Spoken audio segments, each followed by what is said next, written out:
session is to understand that Christian morality is centered on Jesus Christ, that it means following Jesus in our contemporary context. Second is to appreciate that following Jesus means obeying his law of love. And then third is to live out discipleship through a life of virtues. Okay? So, okay,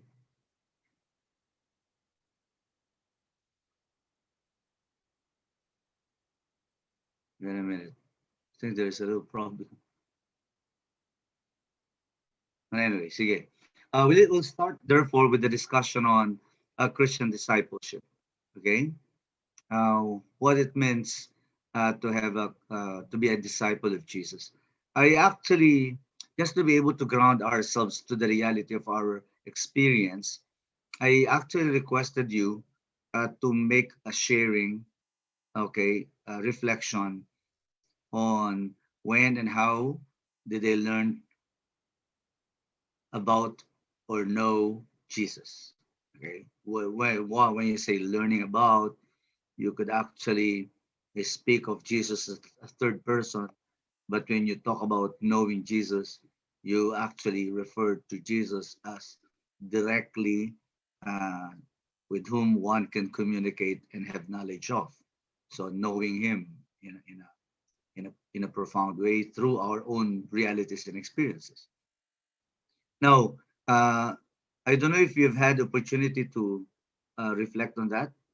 You are supposed to do a sharing of that in your uh, Blackboard.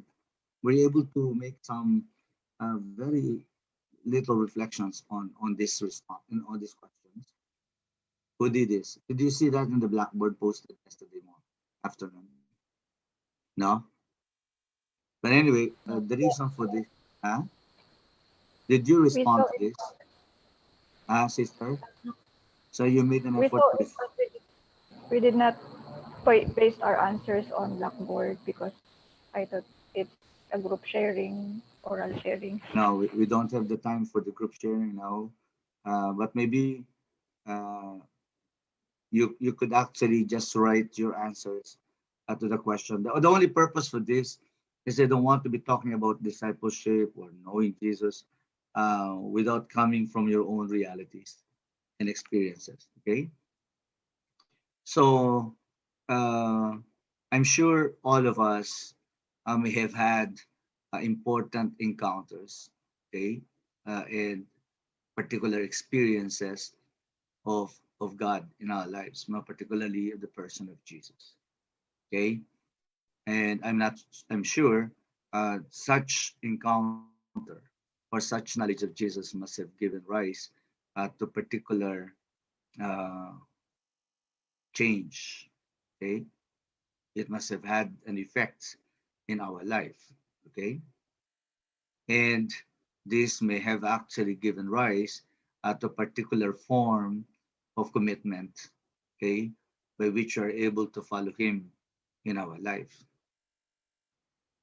So the experiences may have some differences, but altogether, I think one thing that may be common in such reality is that any particular encounter, okay, with God, particularly with the very person of Jesus, in a way gives rise to a particular response. Okay, and such, in a way, to a great extent, somehow shape particular characters in us as human persons.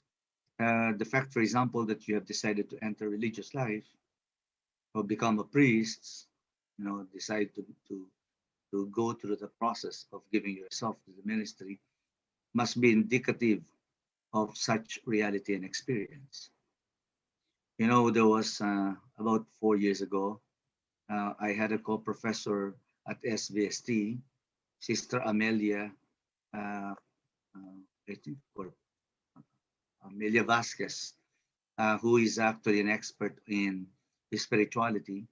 And during the break, she just expressed her exasperation because she said, "I'm not really sure if our seminarians have had real religious experiences or encounter with God. And if they don't have it, I raise critical question about their motivation of becoming priests. That's what she said. And what I asked her, why? Why are you saying that? And then she said, hey, for the exercises, okay, or for the sharing, you see that there is nothing that really comes out in terms of a profound experience or at least appreciation of that experience in their lives. I hope uh, you could take exemption, okay, from such comment. I hope everyone here uh, must have had important religious encounter with God, reason why you decided to enter the seminary or the religious life. Because or else, if you have entered a religious life without such authentic religious experience, people can actually raise critical question as to your motivation. Okay, your motivation could be, in some cases, there are studies done that some pursue the priesthood or religious life as a way of escaping poverty, for example, as a way of getting attentions for themselves, as a way of pursuing a career. And I think if that becomes the motivation, uh, I don't think the person would ever stay in the ministry for the rest of his life. So it's in fact very crucial that one is able to have such religious experiences and be able to understand it from that perspective. Okay, that motivates one to really pursue a way of life. Okay, that is a kind of response to that basic encounter that he had with God. Okay, when we speak of discipleship process, I found on the internet an interesting uh, process. It speaks about spirituality could be dead, okay? And ito, sa mga born again to, no? Sinasabi nila. For example, born again Christians that you are, for example, in a period when there is no experience and no consciousness and no, in a way, uh, religious motivation in pursuing your life. Okay, and they speak of this as being at a loss, and that the encounter with Jesus eventually would give way to a process by which one grows uh, through that relationship with God. They speak, for example, about his spiritual infanthood. Okay, and that is the period when you just have an encounter and then you begin to in a way recognize your need and guidance. Even St. Paul, for example, after his conversion had to go through Ananias to be able to be guided as somebody who was beginning to shift, to take a shift from a life of being against Christians to a life that would gradually appreciate what Christianity is really all about after his very unique encounter with Jesus. Yung tawag nila, where he received gracia tumbativa. No, tumumba kasi. Anyway, uh, no, then he actually got blinded. And then it speaks about spiritual childhood, where the focus is the self. Okay, that one is able to uh, be able to gradually discover uh, his own reality and God's own goodness that he appreciates only in relation to how it actually fills up certain emptiness that he may have as a person. That his own embrace, for example, of faith is something that becomes utilitarianly beneficial for his own maturity for his own well-being as a person. And then they speak about spiritual uh, young adulthood, and that is when the person begins to get more focused on what Jesus proclaimed, which is the kingdom of God, a much bigger vision beyond our own limited personal dreams. Okay, you begin to speak about uh, what Jesus preached about, what Jesus, in a way, uh, gave witness to, the miracles that he performed, etc. Until you are able to enter into a spiritual parenthood. When you become a disciple, when you become a disciple, you also become a disciple maker.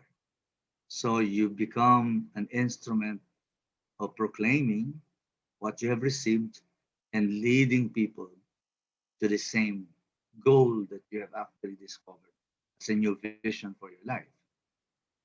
And then and then it talks about a spiritual grandparenthood, which means making disciple makers. You just don't, okay, uh, make somebody a disciple, but the disciple that you make also become disciple makers. Okay, so that tradition is handed on from one generation to the next, and that's how faith spreads. Okay, in our life. So if I were to summarize this in something that is very much closer to our reality and our experience, the process of discipleship based on that as well speaks about the importance of first is the encounter where you experience the call. Okay, and we will try to describe this uh, from how the disciples experienced this in the New Testament. And then the fundamental experience of encounter, which actually brings about a certain calling, actually leads one to a period of discovery. Okay, we'll see how we'll be able to appreciate that. Biblically, we'll see that.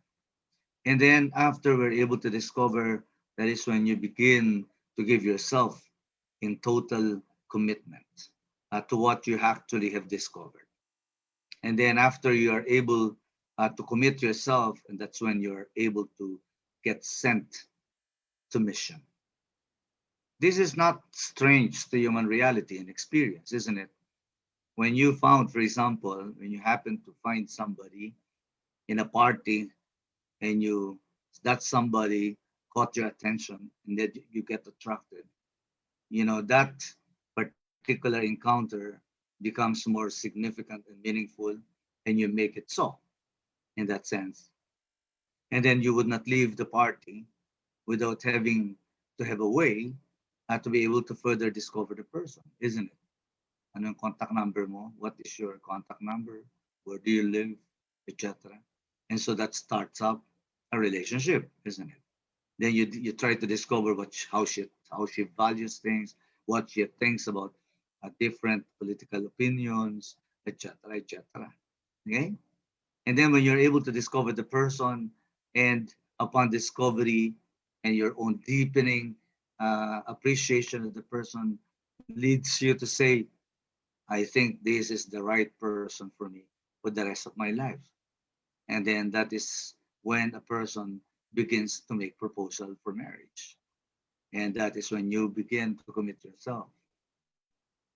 And then after getting committed to that relationship, you know that you, together with that person that you have embraced in your life, take on the mission, okay, of what you need to do, raising a family, okay, pursuing a life and a beautiful future, etc. Di ba parang ganon? I don't know kung may karanasan kayong ganon. Uh, o baka wala kayong karanasan ngayon kapag kaya nagpari na lang kayo. Okay, pumasok lang kayo sa religious life. I don't think that should be the reason why we enter the priesthood, because we've not had meaningful encounters in our life. Most of us must have gone through that. And if we are to speak of our encounter with God in a similar way, it takes on a similar process. Okay, the call the discipleship. For example, having the experiences of the remember in the first call of the first disciples. Okay, you see this in a way portrayed in the Gospel of Mark, okay, 1, 14 to 20, and its parallel gospel in Matthew 4, 12, and Luke 4, 1 to 4. You see that Jesus was walking along the shore and then he found the disciples, okay, mending their nets, and then he invited them to come and follow him. And then you'd see that the narrative of the evangelists would say they abandoned their boats and their nets to follow Jesus. And I think that becomes significant. What does that mean? It means that in a way you leave behind your human-made securities. You have all your life, you have depended on the boat and you have depended on the nets. And this time, uh, God is calling you to another way of life, okay? And that your security cannot be uh, fully based on that alone. But basically, it is now resting on your own, uh, on the new guy, on the new person that you have encountered in your life. Okay, the same is something that we see in the Gospel of Mark 2, 13 to 17, or Matthew 9, 9, and its parallel Gospel also in Luke 5, 27. You speak about the call of Levi. Okay, do you still remember how Levi was called, okay, by Jesus? Who is Levi? James. Matthew, Father. He was a Okay, tax collector. okay, and you see that his encounter with Jesus brought him what? Can you just reflect a little bit on that experience? Father, yeah, he was a tax collector, and when he was called by Jesus, he gave up everything, and even I'm seeing that I'm reflecting this on the perspective of the movie I watched yesterday. Okay, So he converted, Father. This brought to him a big conversion.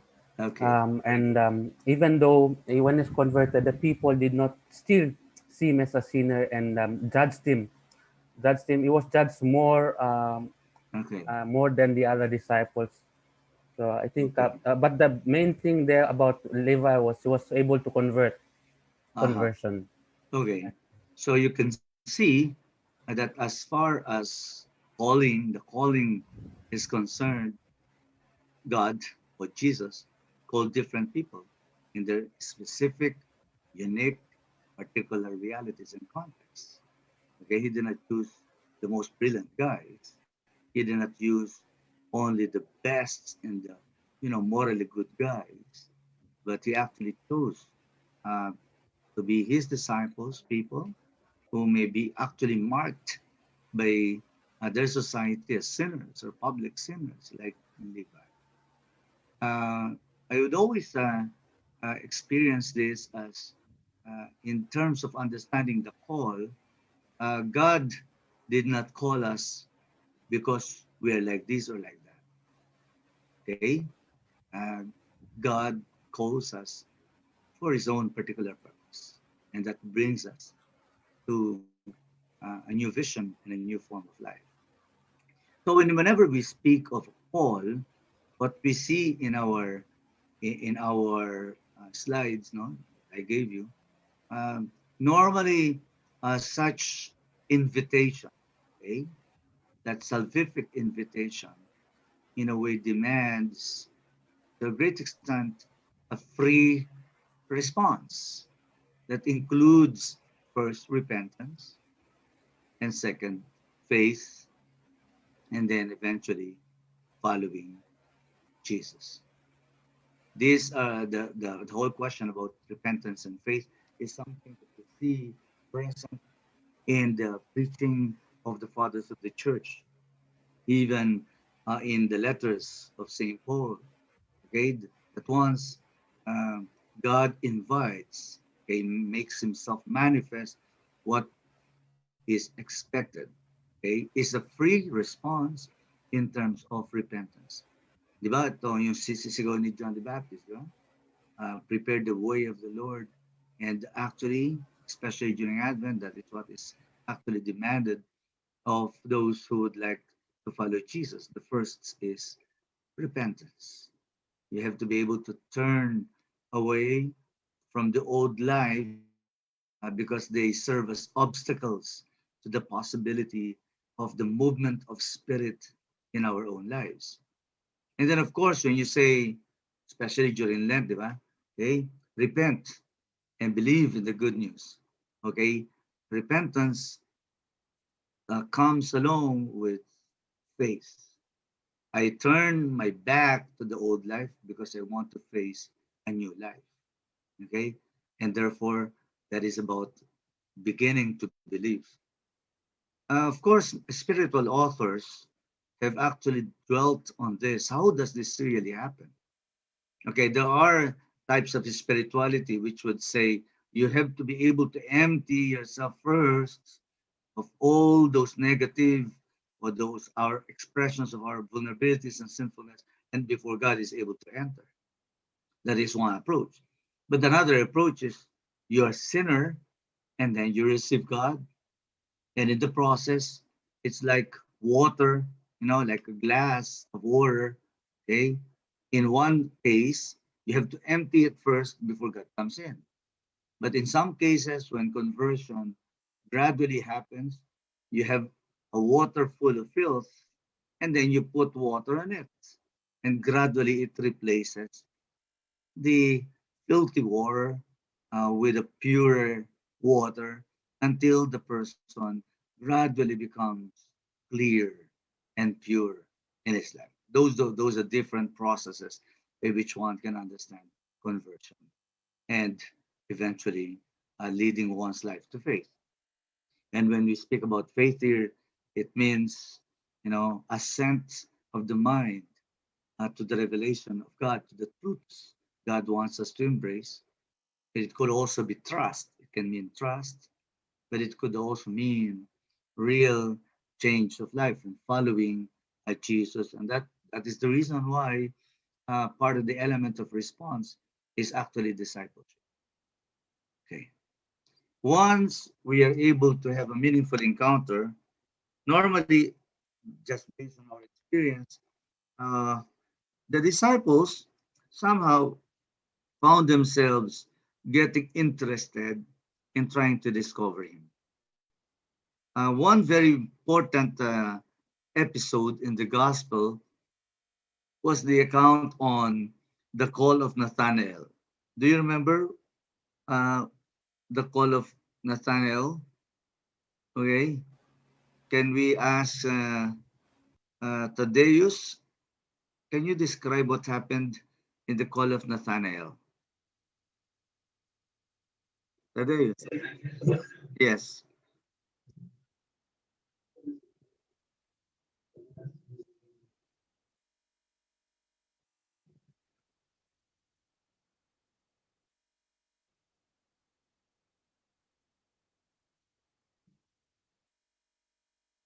It's okay.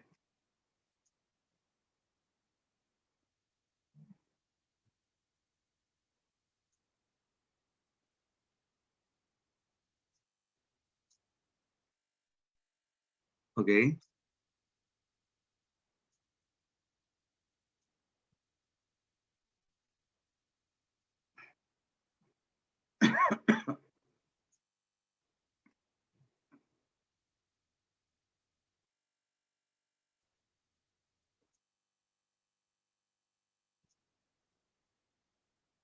Mhm.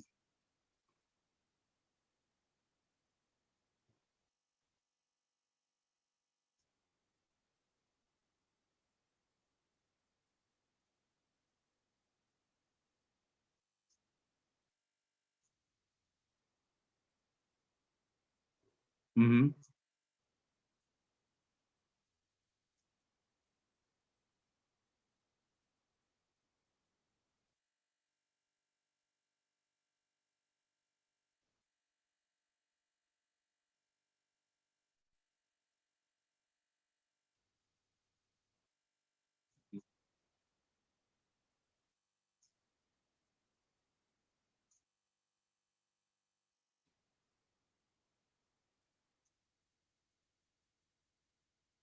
Okay.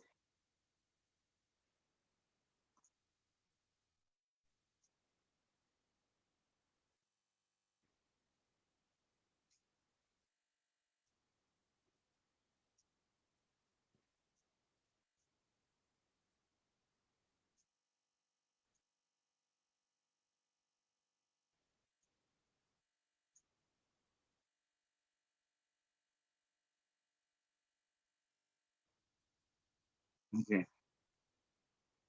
Okay. Uh, okay. That's very good. Here you have a transformation of a perspective from somebody who looked down on a particular group of people, uh, moving into a discovery of something very positive about that person, isn't it? That's what you said. And there is also a discovery about oneself in the process.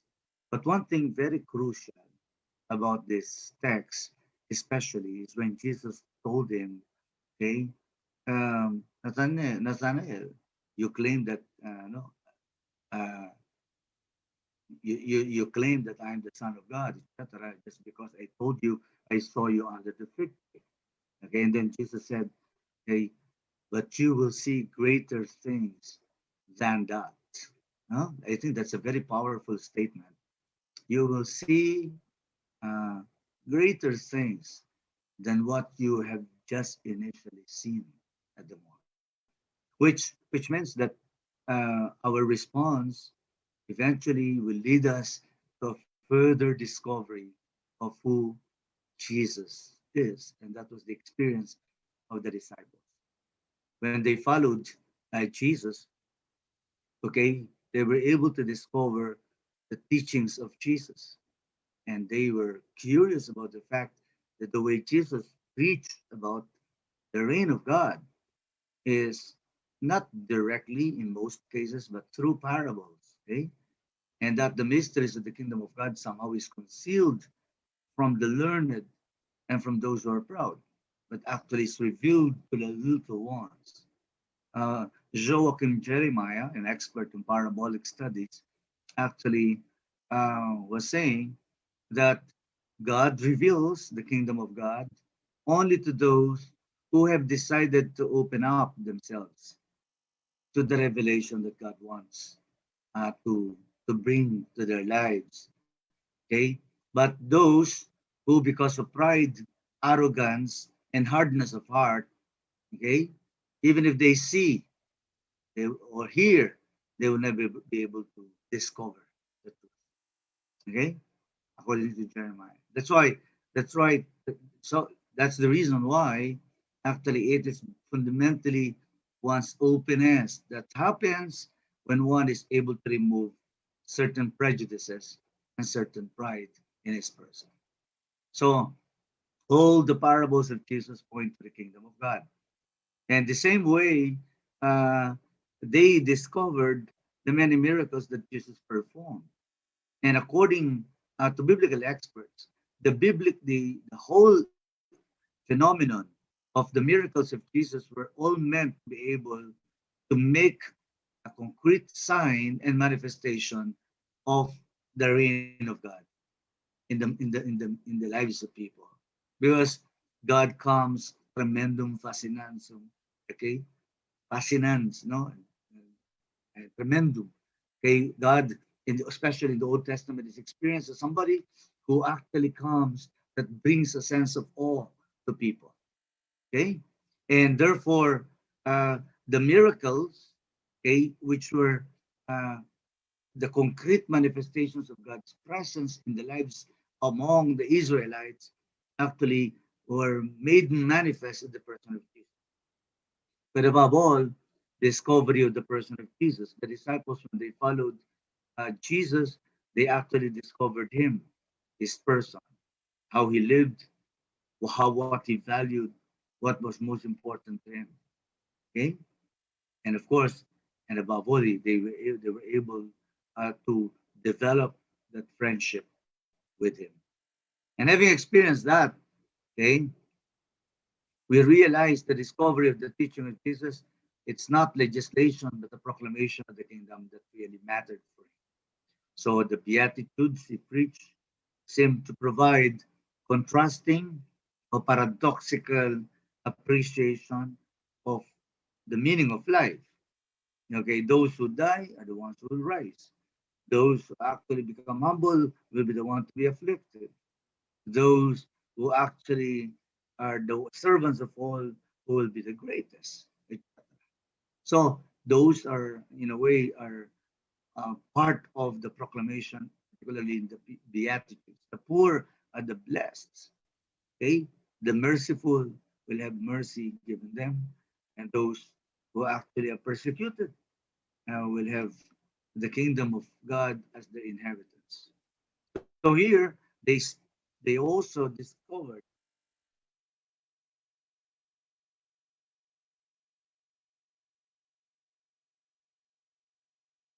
that the old covenant deism actually in the coming of Christ uh, brought humanity to a new covenantal relationship. Okay, one that is founded on justice and love. In their discovery of Jesus, the works of Jesus, they discovered that Jesus lives in poverty, life that had preferential option or love for the poor and the outcast. They knew that Jesus always had moments that he provided for a profound encounter and intimacy with God. Okay, one that spoke about real dependence on God's graciousness in his life, and then performance of miracles were signs of the kingdom of God. Okay, in the discovery of a person, we see that it's very crucial, especially in the Gospel of St. Mark, which is divided in two main parts.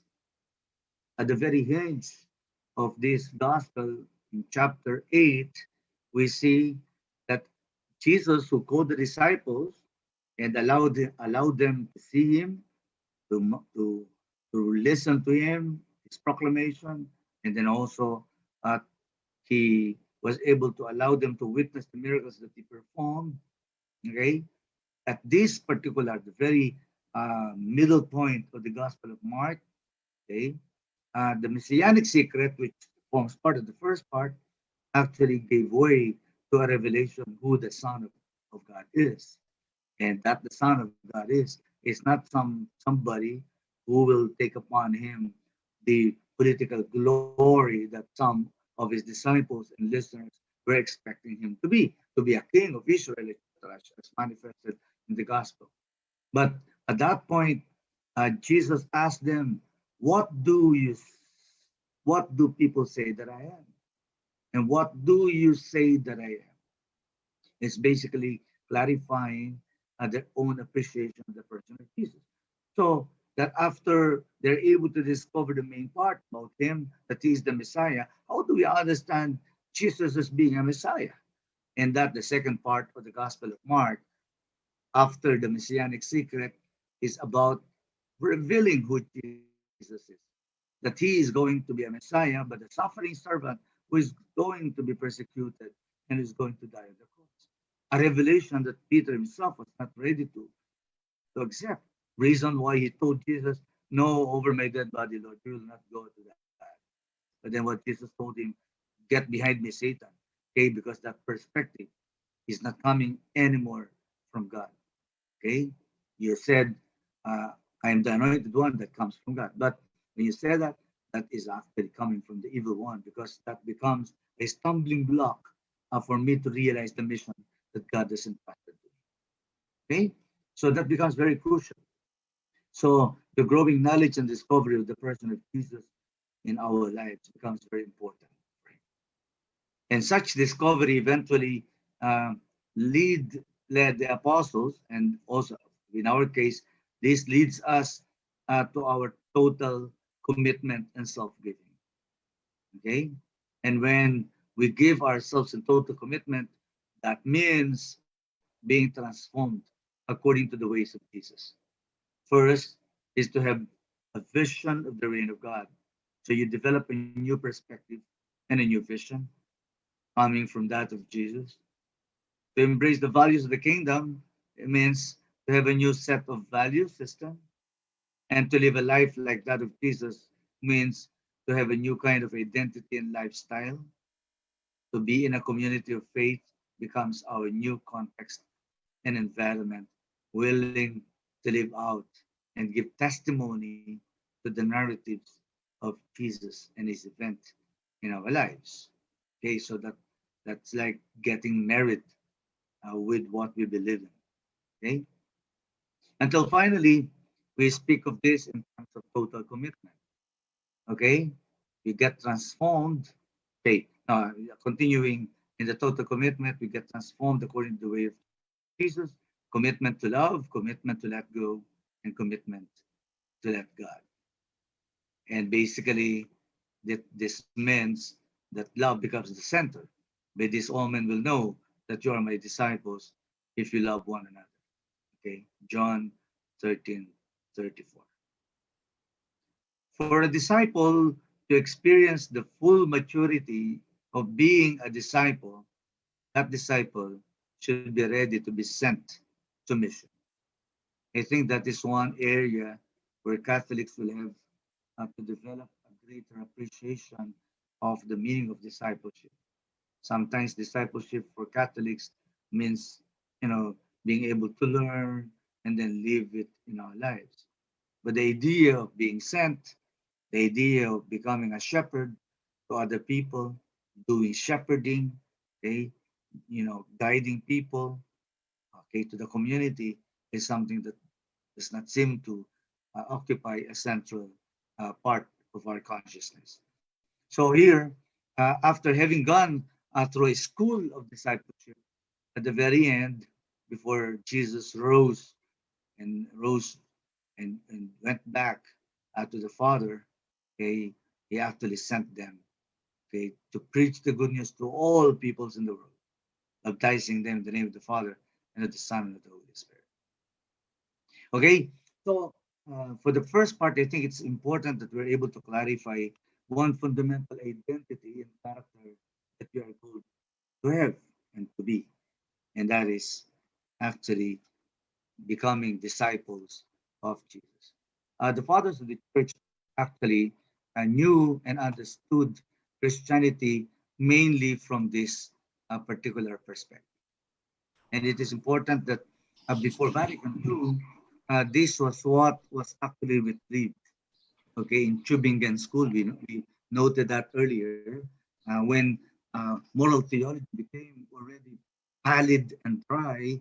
It was important to ground moral theology back to the real matrix of love that characterized discipleship. Okay, it brought back our moral reasoning to spirituality. That's why in moral theology, you cannot dissociate moral theology from spirituality. Okay, it is something that, in a way, allows us and gives us the conditions of possibility to really connect and follow Jesus in our lives. Moral theology would be of no meaning if it remains to be in the level of uh, just knowing, but it is actually about doing, loving, okay, as a way of following Jesus. Now, the fundamental way that Jesus speaks about is the way of the commandment of love. And therefore, that's what I would like to discuss with you in the second part is to be able to uh, appreciate what did Jesus mean when he said, okay, they will know that you are my disciples if you love one another. Or they would say, you are truly, uh, you can be saying, I praise God and all that. You pray all day and all night, and that you don't do the will of God, you don't command and follow the commandment of God, then uh, your life would be of no meaning at all. So, in a way, this brings us to an important consideration, okay, of what it means, okay, to follow Jesus